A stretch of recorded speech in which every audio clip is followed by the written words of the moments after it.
రెడీగా మరొక నియోజకవర్గం చూద్దాం.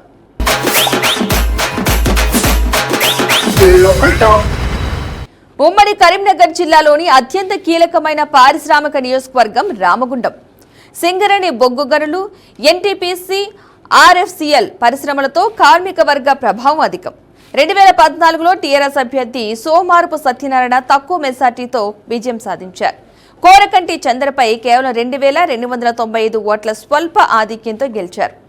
2018లో ఫార్వర్డ్ బ్లాక్ అభ్యర్థి కోరకంటి చందర్ సంచలన విజయం సాధించారు. అధికార టీఆర్ఎస్ అభ్యర్థిపై 26,425 ఓట్ల భారీ మెజార్టీతో గెలుపొందారు. అదేవిధంగా 2023లో కాంగ్రెస్ అభ్యర్థి మక్కాన్ సింగ్ రాజ్ ఠాకూర్ రికార్డు విజయం సాధించారు. బీఆర్ఎస్ అభ్యర్థి కోరకంటి చంద్రపై 56,794 ఓట్ల భారీ మెజార్టీతో గెలుపొందారు. రామగుండం చరిత్రలోనే అత్యంత భారీ వన్ సైడ్ ఫలితంగా 2023 ఎన్నికల ఫలితం వచ్చింది.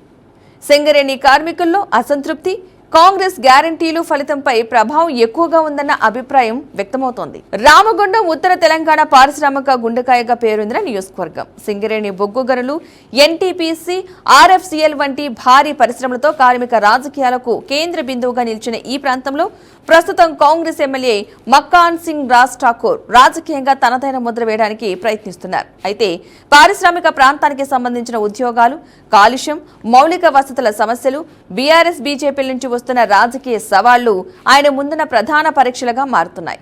మరి రామగుండ ఎమ్మెల్యే మక్కాన్ సింగ్ రాజ్ ఠాకూర్ రాజకీయ బలం ఏంటి, ఆయన ఎదుర్కొంటున్న సవాళ్లేంటి ఇప్పుడు చూద్దాం.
ముందుగా రాజకీయ బలం చూద్దాం.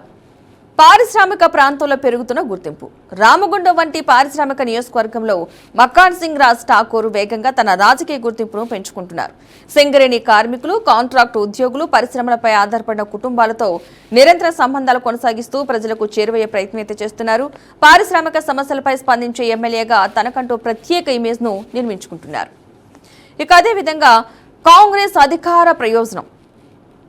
రాష్ట్రంలో కాంగ్రెస్ ప్రభుత్వం అధికారంలో ఉండటం ఆయనకు అతిపెద్ద రాజకీయ బలంగా కనిపిస్తోంది. నియోజకవర్గానికి అభివృద్ధి పనులు తీసుకురావడం, నిధులు సాధించడం, అధికార యంత్రాంగంతో సమన్వయం చేయడం వంటి అంశాల్లో ఇతర పార్టీల ఎమ్మెల్యేలతో పోలిస్తే అడ్వాంటేజ్ లభిస్తోంది. ప్రజలు కూడా అధికార పార్టీ ఎమ్మెల్యేపై ఎక్కువ ఆశలు పెట్టుకోవడం ఆయనకు రాజకీయంగా కలిసొచ్చే అంశంగా మారింది. ఇక తర్వాత అంశం భారీ మెజార్టీతో వచ్చిన రాజకీయ బలం. 2023 ఎన్నికల్లో దాదాపు 57,000 ఓట్లకు చేరువైన భారీ మెజార్టీతో విజయం సాధించడం ఆయన రాజకీయ స్థాయిని మరింత బలోపేతం చేస్తుంది. ఇది కేవలం పార్టీ గెలుపు మాత్రమే కాకుండా ప్రజలు మార్పు కోరుకున్నారు అనే సంకేతంగా కూడా రాజకీయ వర్గాలు విశ్లేషిస్తున్నాయి. భారీ మెజార్టీ కారణంగా నియోజకవర్గంలో ఆయనకు ప్రస్తుతం బలమైన మానసిక ఆధిక్యం కనిపిస్తోంది. కార్మిక వర్గాల్లో పెరుగుతున్న అనుబంధం. రామగుండం రాజకీయాల్లో కార్మిక వర్గం అత్యంత కీలకమైంది. సింగరేణి, ఎన్టీపీసీ, ఆర్ఎఫ్సిఎల్ కార్మికుల సమస్యలు, ఉద్యోగ భద్రత, కాంట్రాక్టు ఉద్యోగుల అంశాలపై స్పందించడం ద్వారా ఆయన ఈ వర్గాల్లో మద్దతు పెంచుకునే ప్రయత్నం చేస్తున్నారు. కార్మిక సమస్యలపై స్వరం వినిపించే నాయకుడిగా గుర్తింపు పొందడం ఆయనకు రాజకీయంగా బలం చేకూరుస్తుంది. ఇక తర్వాత అంశం ప్రజలకు అందుబాటులో ఉండే ఎమ్మెల్యేగా ఇమేజ్. ఎన్నికల తర్వాత కూడా ప్రజల మధ్య ఉంటూ స్థానిక సమస్యలపై స్పందించే నాయకుడిగా గుర్తింపు తెచ్చుకునే ప్రయత్నం చేస్తున్నారు. పట్టణ ప్రాంతాలతో పాటు గ్రామీణ ప్రాంతాల్లో కూడా పర్యటనలు నిర్వహిస్తూ ప్రజలతో నేరుగా మమేకమవుతున్నారు. ఇది భవిష్యత్ రాజకీయాల్లో ఆయనకు ఉపయోగపడే అంశంగా కనిపిస్తోంది. Local Talk